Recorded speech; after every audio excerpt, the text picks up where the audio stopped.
Bueno hermanos, regresamos con Invasores Gundalianos. Y esta vez nos encontramos prácticamente en la recta final de esta temporada. El capítulo comienza inmediatamente después de que el equipo viaja a Gundalia, montados sobre Dragonoid Colossus. Una vez ahí, el grupo se divide en equipos. Ren irá junto a Nazak, Bruce y Fabia al laboratorio para liberar a sus ex compañeros, ya que él conoce el camino. Dan, Shun y Marucho, junto con Dragonoid Colossus, atacarán el castillo directamente para buscar a Jake. Algo curioso es que aquí Fabia hace una reflexión sobre lo que aprendió cuando luchó contra Ren, y es que jamás imaginó que haría equipo con personas a las que había llegado a odiar tanto. Pero entonces recuerda las palabras de Dan, en donde le dijo que en Gundalia no todos son malos y no todos son buenos. Gracias a eso es que pudo dar el primer paso y ahora las cosas están cambiando. El equipo de Dan aterriza y comienza el ataque frontal. Se encuentran con una fuerte resistencia de las fuerzas gundalianas, pero Dragonoid Colossus demuestra su inmenso poder,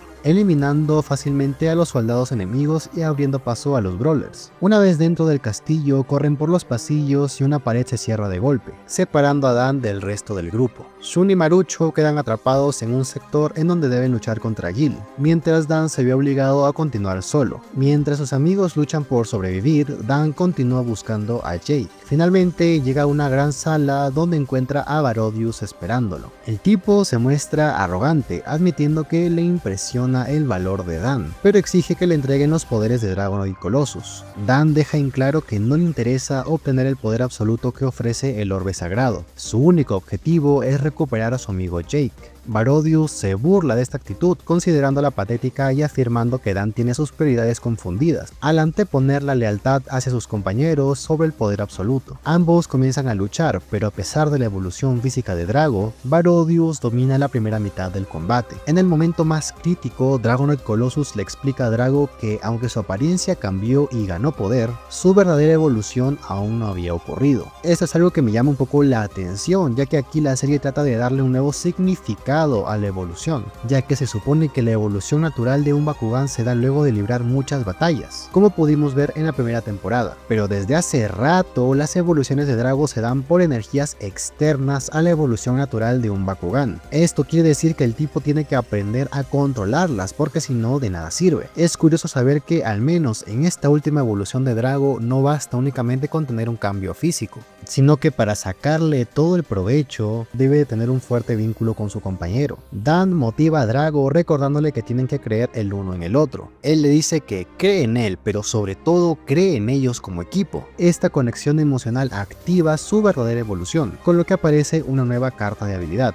Probablemente esta es una manifestación del Switch Code del que nos hablaba Nazak la vez pasada. Colossus explica que la evolución final de un Bakugan depende de la conexión con su peleador, no solo de energía bruta. Usando la habilidad Aguja de Dragón, Drago y Dan logran superar a Darak, quien se niega a aceptar que un Bakugan inferior, como él lo llama, lo venza. Tras ganar la batalla, Dan exige la liberación de Jake. Barodius accede sospechosamente fácil. Sin embargo, cuando Dan intenta llevarse a Jake, este revela que el lavado de cerebro es profundo. Jake afirma que Gundalia es su hogar, negándose a volver, y entonces golpea a Dan dejándolo inconsciente. Por otro lado tenemos a Nazak y a Fabia, quienes se dirigen al laboratorio de investigación biológica, esperando encontrar a los ex compañeros de Ren. Ahí caen en una emboscada preparada por Kasarina y Stoika. Nazak se enfrenta a sus antiguos aliados, declarando que peleará junto a la princesa Fabia para detener al dictador Barodius. Pero la batalla se pone realmente difícil.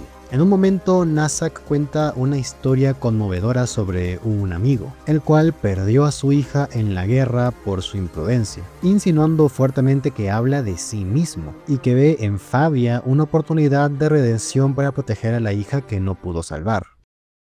Este sujeto es probablemente de los mejores personajes de esta temporada. Su sabiduría aporta mucho al equipo, y con esto ahora sabemos también que es un hombre roto, el cual perdió a su hija. Y algo curioso es que lejos de culpar a Loteldia por su pérdida, él es capaz de ver al verdadero culpable de esto. Y ese es Barodius y por supuesto la guerra. Sin embargo, en un momento aparecen los compañeros de Ren, los cuales están siendo controlados mentalmente por Kasarina, Y miren, más allá de que no me gusta que me hicieran bait con sus muertes, yo aquí veo una incoherencia, y esa es Zenith, ya que recordemos que Gil acaba con ella porque era testigo de sus conspiraciones. Él envió a Zenith a espiar a Kasarina, y así fue como averiguó la conspiración que tenía con Nazak. Entonces, ¿me estás diciendo que Gil dejó con vida a una testigo de sus trabajos sucios? Y no solo eso, sino que se la dio a Kasarina para que experimentara mentalmente con ella. Para que me entiendan, temiendo a Zenith, Kasarina en cualquier momento pudo averiguar lo que tramaba Gil contra ella. Y creo que esa es la mayor incoherencia aquí,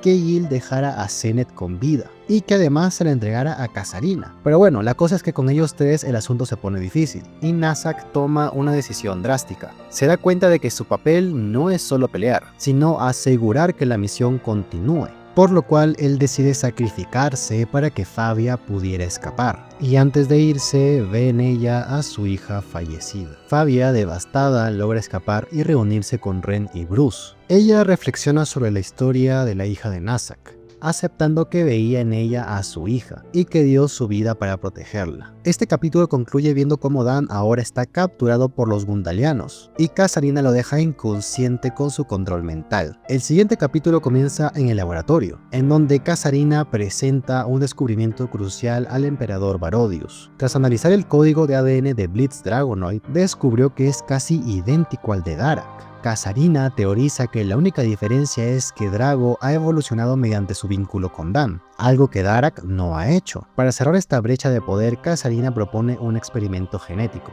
reproducir el ADN de Drago e injertarlo en Darak para forzar una evolución artificial, a lo cual Barodius accede para asegurar su victoria final. Exacto, hermanos, ahora Drago tiene células de Hashirama básicamente. ¿Que el villano necesita un power-up para poder ganar? No pasa nada, utilicemos células de Drago para que evolucione. Sé que esta es una evolución artificial, pero sí se me hace un recurso un poco sacado de la manga para que Darak no se quede atrás y le pueda dar pelea a Drago. Sin embargo, debo reconocer que al menos limitaron el uso que puede tener ese ADN. O sea, no es que cualquier Bakugan puede ponerse células de Drago y evolucionar. Esto es posible porque el ADN de Drago y Darak es idéntico. Solo por eso este experimento es posible. Y gracias a eso no es un recurso que se pueda explotar. Para resumir, los tipos aquí hicieron un recurso de trama conveniente, pero al menos lo sellaron, por así decirlo, utilizando ese tecnicismo de que solo Darak puede utilizarlo. Y esto lo hacen para que no se les vaya de las manos, y que cualquier Bakugan pueda evolucionar utilizando estas células.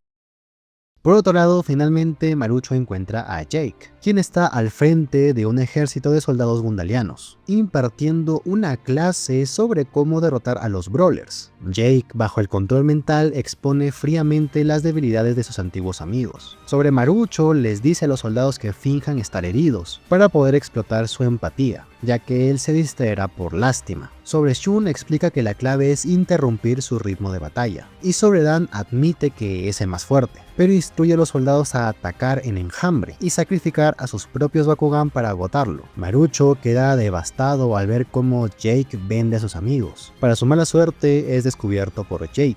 Marucho intenta razonar con él, acercándose y apelando a su antigua amistad. Sin embargo, Jake lo rechaza violentamente. Esto desata una pelea entre ambos. A pesar de estar perdiendo, Marucho sigue intentando llegar al subconsciente de Jake, gritándole que son buenos amigos. Pero Jake no muestra ninguna emoción y derrota a Marucho.